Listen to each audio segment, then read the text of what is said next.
Hi all, എല്ലാവർക്കും പുതിയൊരു വീഡിയോയിലേക്ക് വീണ്ടും സ്വാഗതം. അപ്പോൾ നമ്മളിന്ന് കാണാൻ പോകുന്നത് ഒരു ദിവസത്തെ ഒരു 10 മണിക്ക് ശേഷം, അതായത് രാവിലെ 10 മണിക്ക് ശേഷമുള്ള കുറച്ച് കാര്യങ്ങളാണ്.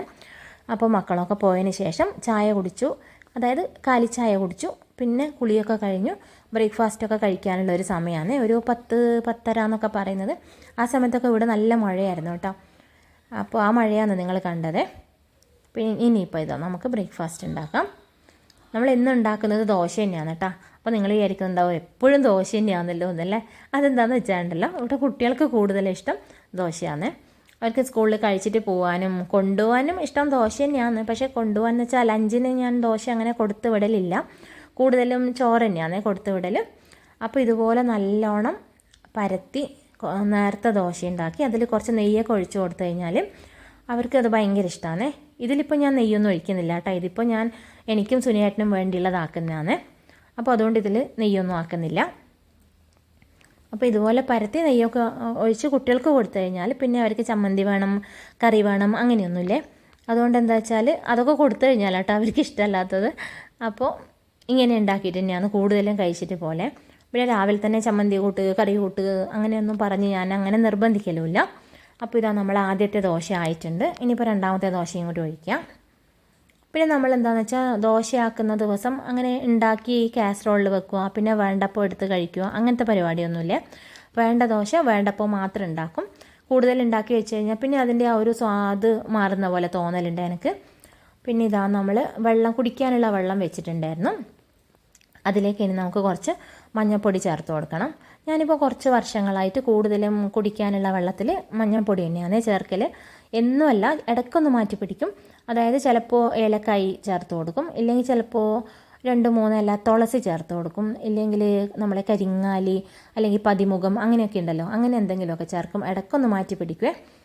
പിന്നെ ഇതാ ദോശ അപ്പോഴേക്കും ദോശ കുറച്ച് നല്ലോണം ഒന്നായിട്ടുണ്ട്. എന്നാലും കുഴപ്പമില്ല, കുറച്ച് നല്ലോണം ആയ ദോശ എന്താണെന്ന് വെച്ചാൽ നല്ലൊരു ടേസ്റ്റ് അല്ലേ, അതിന് നല്ലൊരു ടേസ്റ്റ് അല്ലേ. അപ്പോൾ ഇതാ ഞാൻ 2 ദോശ ആക്കിയിട്ടുണ്ട്. ഇനി 2 എണ്ണം കൂടി ആക്കണേ, അതും കൂടി കാണിച്ച് ഞാൻ നിങ്ങളെ മുഷിപ്പിക്കുന്നില്ല കേട്ടോ. അപ്പോൾ ഇതാ വെള്ളം തിളച്ചിട്ടുണ്ട്, ഓഫാക്കിയിട്ടുണ്ട്. ഇനി നമുക്ക് മധുരക്കിഴങ്ങില്ലേ, അതുണ്ടായിരുന്നു, അത് ഒന്ന് വേവിച്ച് വെച്ചിട്ടുണ്ട്. മധുരക്കിഴങ്ങ് പത്താസ് എന്നൊക്കെ പറയുമല്ലോ. അപ്പോൾ അതൊന്ന് തോലൊക്കെ കളഞ്ഞിട്ട് എടുക്കണം. അതും ബ്രേക്ക്ഫാസ്റ്റിൻ്റെ കൂടെ കഴിക്കാമെന്ന് വിചാരിച്ചിട്ടാണ്. അപ്പോൾ എന്താണെന്ന് വെച്ചാൽ നമ്മൾ വെറും ദോശ മാത്രം കഴിച്ച് കഴിഞ്ഞാൽ 1-2 ദോശ കഴിച്ച് കഴിഞ്ഞാൽ നമുക്ക് ഒരു വയറ് ഫില്ലായിട്ടില്ല, വിശപ്പ് മാറിയില്ല എന്നൊക്കെ തോന്നൂലേ ചില സമയത്ത്. അപ്പോൾ ഇങ്ങനെ എന്തെങ്കിലും അതിൻ്റെ കൂടെ കഴിച്ച് കഴിഞ്ഞാൽ നമുക്ക് പെട്ടെന്ന് വയറ് ഫില്ലാവുന്ന പോലെ തോന്നുമേ. എനിക്കങ്ങനെ തോന്നാറുണ്ട്, അതാണ് ഞാൻ പറഞ്ഞത്. അപ്പോൾ എന്താണെന്ന് വെച്ചാൽ കുറേ നേരത്തേക്ക് നമുക്ക് പിന്നെ വിശക്കൊന്നുമില്ലേ. അപ്പോൾ ഇതെല്ലാം റെഡിയാക്കി വെച്ചിട്ടുണ്ട്. ദോശ, കിഴങ്ങുണ്ട്, പിന്നെ ചമ്മന്തിയുണ്ട്. അപ്പോൾ ഞാൻ ദോശ എടുക്കാൻ നോക്കുമ്പോൾ ഉണ്ടല്ലോ, അത് 2 എണ്ണം കൂടി ഒട്ടിപ്പിടിച്ചിട്ടുണ്ട്. അതെന്താ വെച്ചാൽ ഞാൻ വേറെ ഓയിലൊന്നും ചേർത്തിട്ടുണ്ടായിരുന്നില്ലല്ലോ ദോശ ഉണ്ടാക്കുമ്പോൾ, അതുകൊണ്ട് കുറച്ചൊന്നും ഒട്ടിപ്പിടിച്ചിട്ടുണ്ടായിരുന്നു. എന്നാലും കുഴപ്പമൊന്നുമില്ല, എടുക്കുമ്പോൾ വേഗം കിട്ടിയിട്ടുണ്ട്. അപ്പോൾ ഇനി നമുക്ക് ബ്രേക്ക്ഫാസ്റ്റ് കഴിക്കാം. നമുക്ക് ചമ്മന്തി എടുക്കണം, ചമ്മന്തി വിളമ്പണം. ചമ്മന്തി എന്താണെന്ന് വെച്ചാൽ കുറച്ച് അധികം എടുക്കുന്നുണ്ട്. ചമ്മന്തി ദോശയ്ക്ക് വേണം, കിഴങ്ങിനും വേണേ. കിഴങ്ങിനും ഈ ചമ്മന്തി കൂട്ടി കഴിക്കാൻ നല്ല ടേസ്റ്റാണ്. ഈ ചമ്മന്തി എന്ന് വെച്ചാൽ തേങ്ങയും ഉള്ളിയും പച്ചമുളകും എല്ലാം ചേർത്തിട്ടുള്ള ചമ്മന്തിയാണ്. ഞാൻ മുന്നേ ഒരു വീഡിയോയിൽ കാണിച്ചിട്ടുണ്ട്. ഇനിയിപ്പോൾ ബ്രേക്ക്ഫാസ്റ്റൊക്കെ കഴിഞ്ഞതിന് ശേഷം പരിപ്പ് കറി ഉണ്ടാക്കാൻ വേണ്ടി പരിപ്പൊന്ന് കുതിർത്ത് വെക്കാമെന്ന് വിചാരിച്ചിട്ട് എടുക്കലാണ്.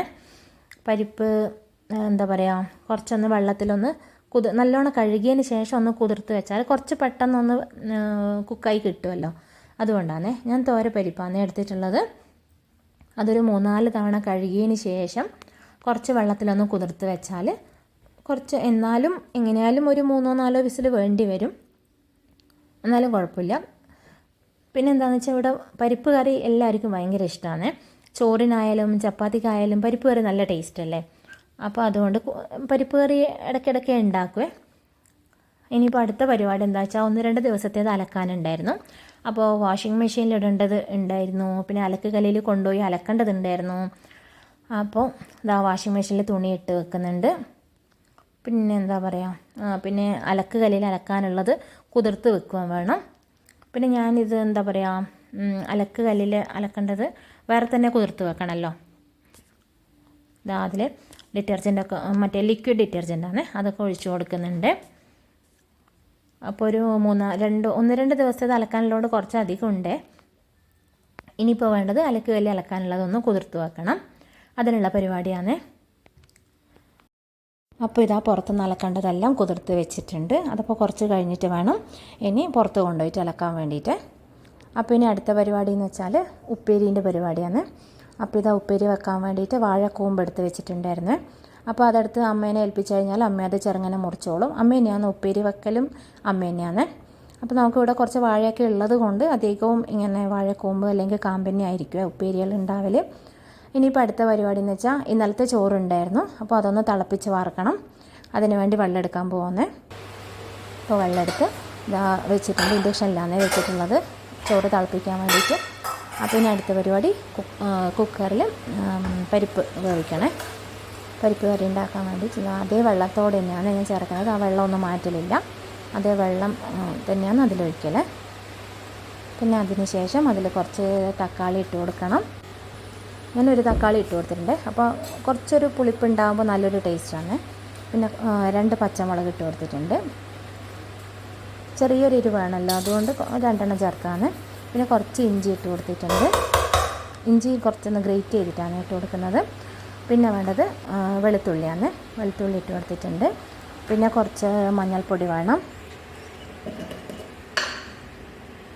അതിനുശേഷം പിന്നെ കുറച്ച് ഉപ്പും കൂടി ഇട്ട് കൊടുത്തിട്ട് നമുക്കത് വേവിക്കാൻ വേണ്ടി വെക്കേ. അപ്പോൾ ഇതാ കുക്കറൊക്കെ അടച്ച് വേവിക്കാൻ വേണ്ടി റെഡിയാക്കിയിട്ടുണ്ട്. ഇനി നമുക്ക് അപ്പോഴേക്കും ചോറ് തിളച്ചിട്ടുണ്ട്. അപ്പോൾ അതിങ്ങനെ മാറ്റിയതിന് ശേഷം കുക്കർ ഇൻഡക്ഷനിൽ തന്നെയാണ് വെക്കുന്നത്. അപ്പോൾ അത് വെച്ചിട്ടുണ്ട്. ഇനി നമുക്ക് ചോറ് വാർക്കണം. ചോറ് അപ്പോൾ ഞാൻ കഞ്ഞിക്കലത്തിലല്ല കേട്ടോ വറുക്കുന്നത്. ഞാൻ വർക്ക് ഏരിയയിലെ സിങ്കിൽ എന്താ പറയുക പൈപ്പൊക്കെ തുറന്ന് വെച്ചതിന് ശേഷം അങ്ങനെ അതിൽ തന്നെയാണ് വാർക്കൽ. എന്താ വെച്ചാൽ എനിക്ക് കഞ്ഞിക്കലത്തിൽ വാർക്കുന്നത് എന്തോ അത്രയ്ക്കൊരു ശരിയായി കിട്ടുന്നില്ല. അതുകൊണ്ട് പിന്നെ എന്താ പറയുക സിങ്കിൽ തന്നെയാണ് വാർക്കൽ. അതിന് പാത്രത്തിന് കുറച്ച് ക്ലിപ്പൊക്കെ ഇട്ട് കൊടുത്തിട്ട് സിങ്കിലേക്ക് വെച്ചിട്ടാണ് വാർക്കൽ. 1-2 പ്രാവശ്യമൊക്കെ ഞാൻ നോക്കിയിട്ടുണ്ടായിരുന്നു. 1-2 അല്ല, കുറേ പ്രാവശ്യം നോക്കിയിട്ടുണ്ടായിരുന്നു. പക്ഷേ അതെന്തോ അത്രയ്ക്ക് അങ്ങോട്ട് ശരിയാവുന്നില്ല. പാത്രത്തിൽ വെച്ച് വാർക്കാൻ എന്തോ അത്രയ്ക്ക് അങ്ങോട്ട് ആവുന്നില്ല. അതുകൊണ്ട് പിന്നെ ഞാൻ മുതിർന്നിട്ടില്ല കേട്ടോ ഇതിന്. അപ്പോഴേക്കും ഇതാ അമ്മ ഇതാ മുറിക്കുന്നുണ്ട്. വാഴക്കൂമ്പ് മുറിച്ച് വെക്കുന്നുണ്ട്. പിന്നെ ഇനിയിപ്പോൾ അതിന് ശേഷം പരിപ്പ് കറിക്ക് വറുത്തിടാനുള്ള ചുവന്നുള്ളി റെഡിയാക്കി വെക്കണം. ചുവന്നുള്ളി വറുത്തിട്ട് കഴിഞ്ഞാൽ നല്ലൊരു ടേസ്റ്റ് അല്ലേ പരിപ്പ് കറിക്ക്. അപ്പോൾ ഇതാ ചുവന്നുള്ളി റെഡിയാക്കിയിട്ടുണ്ട്. പിന്നെ ഇതാ കുക്കർ ഇതാ വിസിൽ വന്നുകൊണ്ടിരിക്കുന്നുണ്ട്. ആദ്യത്തെ വിസിലാണ്. ഞാനപ്പോൾ അവിടെ തന്നെ നോക്കിയിരിക്കുന്നുണ്ട് അത് പുറത്ത് വരുമോ, ഓഫാക്കേണ്ടി വരുമോ എന്നൊക്കെ വിചാരിച്ചിട്ട്. അപ്പോൾ പരിപ്പ് വെക്കുമ്പോൾ എപ്പോഴും അങ്ങനെയാണ്, എന്തെന്നായാലും കുറച്ചെങ്കിലും പുറത്ത് വരും. അപ്പോൾ അതാ ഞാൻ 1-2 വിസിലൊക്കെ കഴിഞ്ഞതിന് ശേഷം കുറച്ചിങ്ങനെ പുറത്ത് വരാൻ തുടങ്ങിയപ്പോൾ ഞാൻ അതിൻ്റെ അടുത്ത് പോയി നിന്നതാണ്. അപ്പോൾ പെട്ടെന്ന് വരുമ്പോൾ തന്നെ അങ്ങനെ വിസിൽ വരുമ്പോൾ തന്നെ ഓഫ് ചെയ്യാമെന്ന് വിചാരിച്ചിട്ട് അപ്പോൾ അതായിട്ട് വാങ്ങി വെച്ചിട്ടുണ്ട്. ഇനിയിപ്പോൾ അടുത്ത പരിപാടി എന്താണെന്ന് വെച്ചാൽ ക്ലീൻ ചെയ്ത് വെച്ച ചുവന്നുള്ളി ഉണ്ടല്ലോ അതൊന്ന് ചെറുതായി മുറിച്ചെടുക്കണേ. ഞാനിപ്പോൾ അത് കട്ടിംഗ് ബോർഡ് വെച്ചിട്ടാണ് മുറിക്കുന്നത്.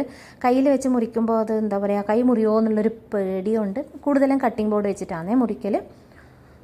അപ്പോൾ ഇതാ ഞാൻ കുറച്ച് വെള്ളമൊക്കെ ചേർത്ത് പരിപ്പ് കുറച്ചൊന്ന് ലൂസാക്കി എടുത്തിട്ടുണ്ട്. തക്കാളി നല്ലോണം കാണാനുണ്ടല്ലേ. തക്കാളി കുറച്ചുണ്ടെങ്കിൽ മാത്രമേ അതിനൊരു ടേസ്റ്റ് കിട്ടുള്ളൂ കേട്ടോ. അപ്പോൾ ഇത് അതൊന്ന് തിളപ്പിക്കാൻ വേണ്ടി വീണ്ടും വെച്ചിട്ടുണ്ട്. ഞാനിപ്പോൾ തിളപ്പിക്കാൻ വേണ്ടിയിട്ട് അത് പരിപ്പ് കുറച്ചൊന്ന് ലൂസാക്കാൻ വേണ്ടി ചൂടുവെള്ളമാണ് ചേർത്തിട്ടുള്ളത്. അപ്പോൾ എന്താണെന്ന് വെച്ചാൽ പെട്ടെന്ന് തിളച്ച് കിട്ടുകയും ചെയ്യും. അപ്പോൾ ഇതാ തിളക്കാൻ തുടങ്ങിയിട്ടുണ്ട്. അപ്പോൾ നമുക്കിനി കുറച്ച് കറിവേപ്പില ചേർത്ത് കൊടുക്കണം.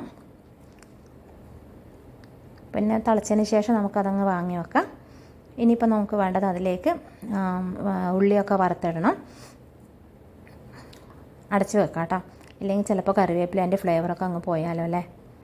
അപ്പോൾ ഇതാ ഇനിയിപ്പം ഉള്ളിയൊക്കെ മൂപ്പിക്കാൻ വേണ്ടി ഇതാ വെച്ചിട്ടുണ്ട്. അപ്പോൾ ആദ്യം ഞാൻ കുറച്ച് കടുക് ഇട്ട് കൊടുത്തിട്ടുണ്ട്. വെളിച്ചെണ്ണ ഒഴിച്ച് കടുക് ഇട്ട് കൊടുത്തു. പിന്നെ കുറച്ച് പെരുംജീരകം ചേർത്ത് കൊടുത്തിട്ടുണ്ട്. അതിൻ്റെ ഒരു ടേസ്റ്റ് ഇവിടെ എല്ലാവർക്കും നല്ല ഇഷ്ടമാണ്. അതുകൊണ്ടാണ് പെരുംജീരകം ചേർക്കുന്നത്. സാധാരണ ചില ആൾക്കാർ മറ്റേ സാദാ ജീരകവും ചേർക്കലുണ്ട്. പിന്നെ ഞാൻ ഇതാ ഉള്ളി ചേർത്തു. ഉള്ളി ആയി വന്നിട്ടുണ്ട്. പിന്നെ ഒരു പച്ചമുളകും ചേർത്തിട്ടുണ്ട്. പച്ചമുളക് അങ്ങനെ ഇട്ട് കൊടുത്താൽ അതിൻ്റെ ടേസ്റ്റ് ഒരു പ്രത്യേക ടേസ്റ്റാണ്. അതുകൊണ്ട് ഒരു പച്ചമുളക് ഇട്ട് കൊടുത്ത കേട്ടോ. അപ്പോൾ അങ്ങനെ കറി റെഡി ആയിട്ടുണ്ട്. നല്ലോണം ഒന്ന് ഇളക്കി അതിന് ശേഷം അത് അടച്ച് വെക്കാം. ഇല്ലെങ്കിൽ ചിലപ്പോൾ ആ ഉള്ളീൻ്റെ എല്ലാം ആ ഒരു മണം ഒക്കെ അങ്ങ് പുറത്ത് പോയി പോവില്ലേ. അപ്പോൾ ഇനി അടുത്ത പരിപാടി. അപ്പോൾ ഞാനിതൊക്കെ ചെയ്യുമ്പോൾ അമ്മ ഇതാ അവിടെ ഉപ്പേരി റെഡിയാക്കുന്നുണ്ടായിരുന്നേ. കൂടുതലും അമ്മ തന്നെയാണ് ഉപ്പേരിയെല്ലാം വെക്കൽ, മുറിക്കലും ഉപ്പേരി ഉണ്ടാക്കലും എല്ലാം അമ്മ തന്നെയാണ്. പിന്നെ കറിക്കുള്ള പച്ചക്കറിയൊക്കെ അരിഞ്ഞരും എല്ലാം അമ്മ തന്നെയാണ്. അപ്പോൾ ഇതാ നമ്മൾ ആ പരിപാടിയൊക്കെ കഴിഞ്ഞതിന് ശേഷം പുറത്തൊന്ന് വന്നപ്പോൾ ഇതാ മഴയൊക്കെ പോയിട്ടുണ്ട്, കുറച്ചൊരു വെളിച്ചം വന്നിട്ടുണ്ട്, ചെറിയ കാറ്റൊക്കെ ഉണ്ട്. ഈ വീഡിയോ എല്ലാവർക്കും ഇഷ്ടമായിട്ടുണ്ടാവും. എല്ലാവർക്കും ഇഷ്ടമായിട്ടുണ്ടാവുമായിരിക്കുന്നു.